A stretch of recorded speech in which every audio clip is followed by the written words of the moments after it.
undergoing a certain trauma that you encountered years ago, maybe when you were a child. You see, with the trauma, something might have happened even to you when you were a little baby, but then you don't understand because maybe you didn't know, you were too young to understand. And as you grow up, you encounter some things or you get to go through some things you don't understand until you ask and try to find out. That when you understand, wait a minute, this is something that is happened when I was way younger, or they were years of hardship, and now this is how it's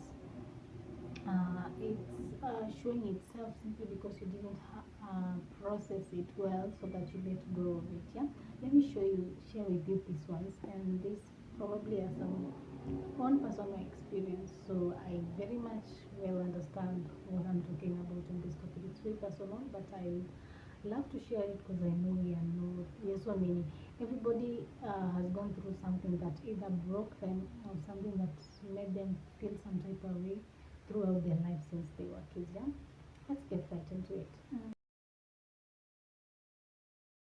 Trauma is something tricky to even talk about, but yeah, I mean, I was listening to this podcast early last year, and the speaker was talking about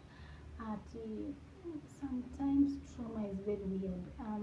Take an example of a kid who was being taken care of by a nanny when they were like 0 to 3 months, and then in between the nanny messed up with them, maybe beat them hard, maybe screamed at them, just did something, and the baby didn't, just cried and it went away. But as the baby grows up, maybe early teenagers, teen and all that, as you grow up, you start developing a certain behavior to certain things, or you just develop a behavior. Funny enough, you don't know where it's coming from. But as much as you are a kid, that memory was stored. Yeah, and once that memory was stored, as you grow older, it starts coming out. Only that sometimes we do understand why what the causes are. Sometimes we don't. As an example of that kid, yeah. So unless you go back and ask if you're a kid what happened, or if you are big and it is something that happened to you when you are older, you understand. Um, Navigating through it is going to be so tough. That's why some people are into alcohol, hard drugs. Some people have just issues that we can't even talk about. Yeah. So here are things that are going to show you that you're going through trauma, past trauma, childhood trauma, anything. Was it poverty that really broke you guys when you're kids, and now processing it as adults is very hard? Was it something that was done to you? Did you see something happening in the family and it was traumatic in a way? It's the memory was stored and now it's started showing itself out. Now, one, this is how you tell that you're going through traumatic experience. And I'm expecting you to share more because I know there's a lot going on there. Yeah? First thing that's going to show you that you're going through traumatic experience, one is when somebody upsets you, somebody just upsets you, you will find yourself just going silent. You just go silent for a minute. You just zoom out, and then you'll pick it up some other time. Okay, some people process things slowly, but when it comes to trauma, it always just drags you back to that, and just you go to a space where you're just alone, then you'll factor it later. It's when you notice these things, guys. Maybe therapy is not for people who are going crazy. Therapy is not for the rich. Therapy is not for bougie guys and all. Therapy is something that you should be going. You should have somebody at least somewhere that you always talk to them. Yeah, doesn't mean that you're going through something. You just need to factor some things out. You just need somebody to help you think out loud. Yeah. So when you're on your wellness journey, you really need somebody to accompany you, not your friend, not your husband, not your parents. You just need somebody else out there to just help you factor those things out. So one, going completely off when somebody upsets you, to guilty when relaxing. I mean, you're just in the house.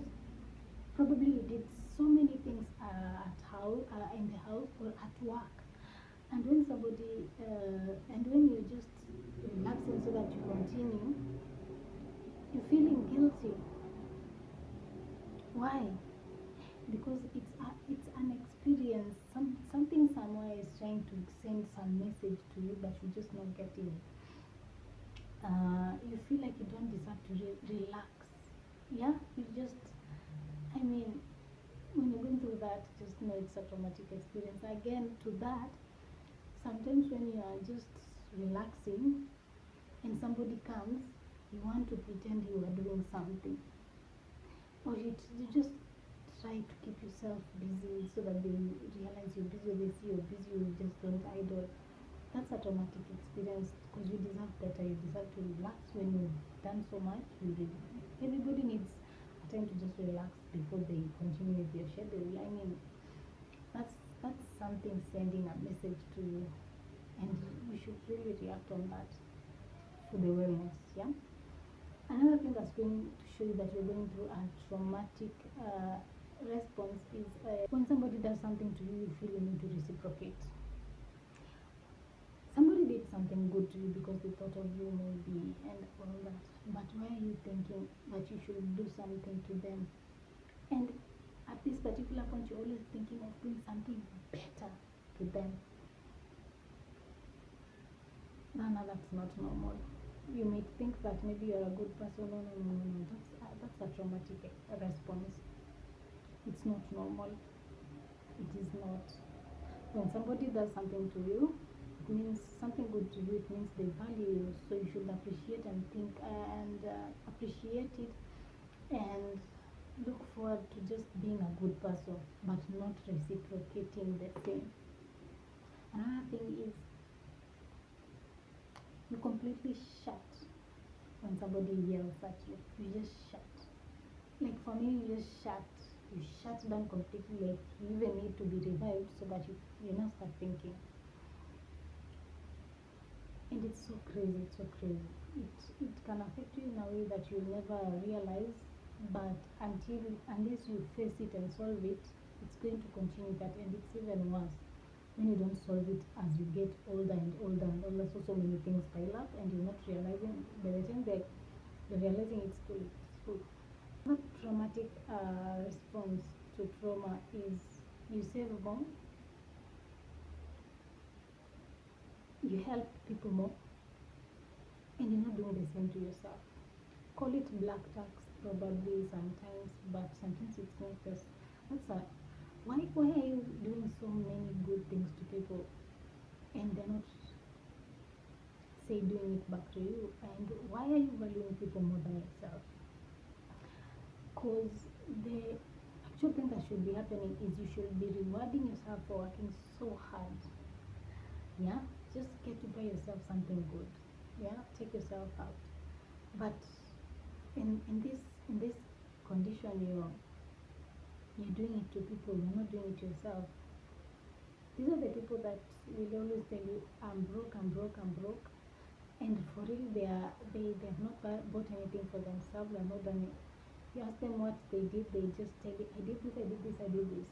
No, that's not normal. If you're doing that, really get help, and it always reflects to relationship. Another thing is that you always doubt if you're loved, even if it's genuine. Okay, sometimes it's not genuine. Sometimes your gut is right. However, these are the kind of people in relationship who you can love them as much as you can. You can give them all, but they'll still doubt. They have never gotten that kind of love, so they're in that limbo of thinking, is it even true? Like, can they even, and they even think they're not worthy of that love. You think you're not worthy of that love, so you doubt it. By the time you notice, you've lost it. And it's not your fault. Something just happened to you, and it triggered some emotions, and now they're coming out, and you're not realizing. Sad. Another trigger or another response is you always keep things that you don't even need. I mean, when you go to your closet, I was listening to a podcast by, I can't remember her name. She was saying that you need to get into a room and ask yourself, how does this thing makes me feel? How does this chair makes me feel? How does this bed make me feel? How does this kitchen makes me feel? Do I love the utensils? I love my bed sheets? Do I love my decor in the house? If the answer is no, then you need to scrap them off, throw them, remain with none, start all over again. And most of the time you want to throw something out, but you feel like, I'll need it later, I'll need it. You just always feel that you will need it. The truth is you won't. You'll find yourself keeping videos. I'll do this. By the way, I'm kind of a victim of this. You'll get me my YouTube offline downloads has more than 1,000 videos set, and all in the name of I'll try, but I never try. Why? Yes, I know so many people are into that, and it's not about being I don't know what, but that's a response that you should really react to. You really need to solve that one way or the other. It's going to hit you. So if right now you have something that you really don't need, discard it, throw it, donate it. It's not going to cost you anything. It's going to give you peace. Trust you. That's from experience. Also, people in this state always are overstressed to start over.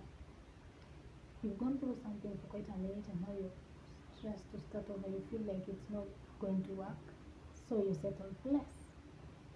You know you don't deserve it, but you just stuck there and you feel it's going to change, so you settle for what is available rather than going to find out what you really deserve. I mean,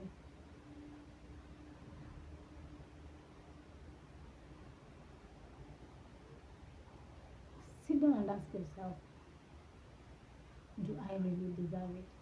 And put everything into consideration. If you want, start journaling. Write down what you deserve, write down your bare minimums, write down everything, and then start factoring things out. You'll get your answer. Last thing, and I know there's so much that I've not mentioned, but remember this from a personal experience, so I'm hoping to also get to hear from you.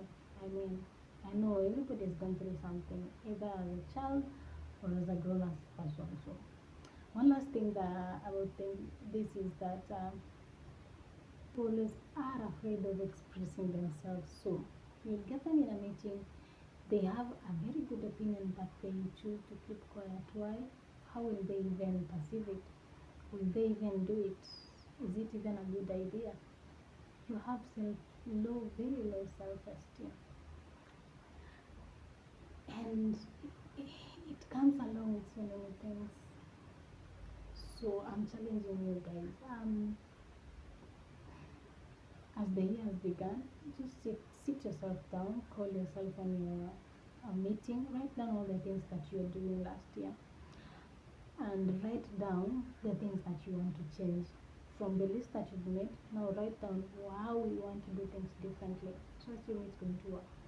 For instance, for me, I was doing things the same in regards of going over social media for quite a minute. Like I sit down and just scroll and scroll and scroll and scroll.